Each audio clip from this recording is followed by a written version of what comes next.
These arrests are going to make you sad or livid, and they all involve WWE wrestlers. It's unfortunate to say, but in 2022, Jeff Hardy was arrested again. In June, police in Volusia County, Florida were called when a white vehicle was spotted swerving across lanes of traffic. The car pulled over, and the man driving the vehicle was Jeff Hardy. Troopers even drew their weapons at Hardy because he wasn't putting his car in park and appeared to be driving away.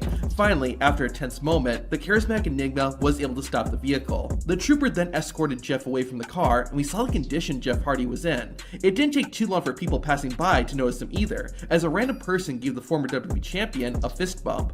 Hardy eventually took a breathalyzer test, and it was discovered that Jeff had an alcohol content over 4 times the legal limit. Needless to say, but Hardy was arrested soon after. Hardy was released after paying bail, and Jeff pleaded not guilty to all the charges. The pre-trial hearing for Jeff Hardy is set for January 23rd, 2023, which will determine what will happen to the former WWE champion next. Jeff's arrest, though, was pretty peaceful when compared to how this wrestler's arrest went. In 2021, Velveteen Dream was released from WWE, which came after some serious allegations were made against Dream. Nothing ever came of them, but in 2022, Velveteen Dream found himself in handcuffs. On August 20th, Dream was at a fitness gym in Orlando, Florida. According to police, Velveteen Dream got into an altercation with an employee and bit and punched the man.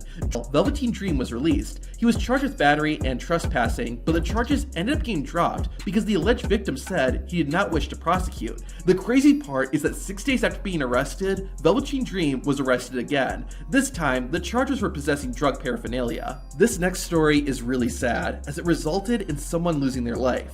You might not be familiar with Conrad Tanner. He was a WWE development wrestler in 2010 and wrestled at WWE's development promotion, FCW. He got let go the same year he got signed and seemed to have a pretty quiet life until 2022. In November, Tanner was a passenger in a pickup truck and was in the vehicle with his girlfriend, Sarah Ratliff. Conrad Tanner allegedly grabbed the steering wheel and strangled the driver. The driver stopped the truck, and both the driver and Sarah Ratliff exited the vehicle and ran away. Tragically, Ratliff was then hit by a car and later died from her injuries. The former WWE development wrestler was arrested and charged with assault with intent to do great bodily harm less than murder. The case is ongoing, and Conrad Tanner's fate is unknown. This next wrestler seems pretty arrogant, judging by how he talks to the police officer. Jake Atlas made his WWE debut in 2020 and was kind of given a push, defeating Dexter Lumis in his first match. However, in August 2021, Atlas was released, and things got worse in 2022. In May, the former WWE wrestler got into an argument with his boyfriend and was accused of scratching the man and tearing his tank top. The police were called over and talked with Atlas, and just take a listen.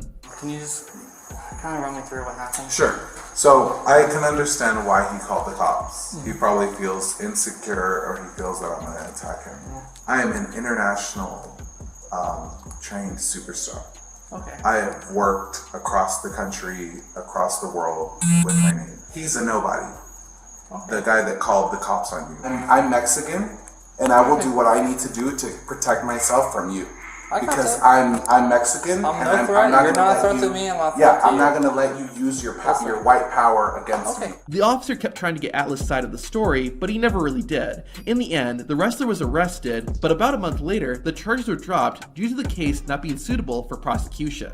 You are going to have some opinions about this next arrest. A little over 2 years after his WWE debut match against Brock Lesnar, Cain Velasquez was put behind bars. What happened was, Velasquez shot a gun at a man who had allegedly sexually abused Velasquez's son. However, the shot missed and instead hit the accused man's stepfather and injured him. Cain Velasquez was arrested on an attempted first-degree murder charge. Finally, after nearly 9 months behind bars, Velasquez was released from custody on a $1 million bail. The case is still ongoing, and Cain Velasquez's future has yet to be determined. If you know anything about WWE Hall of Famer Sunny, you know that she has a long history of being arrested. In June 2021, the original Diva was released from jail after spending almost a year behind bars. About 7 months later, in January 2022, Sunny was arrested again in Keansburg, New Jersey. Allegedly, Sunny was having an argument with a man she was dating and threatened to kill him with a pair of scissors, all in view of a police officer apparently. No one was hurt, and Sunny was released the day after the incident. However, the former WWE star would be arrested again about 6 weeks later for 11 driving offenses, but things turned tragic not long after. On March 25th, 2022, Sonny crashed into a car that was stopped at a red light.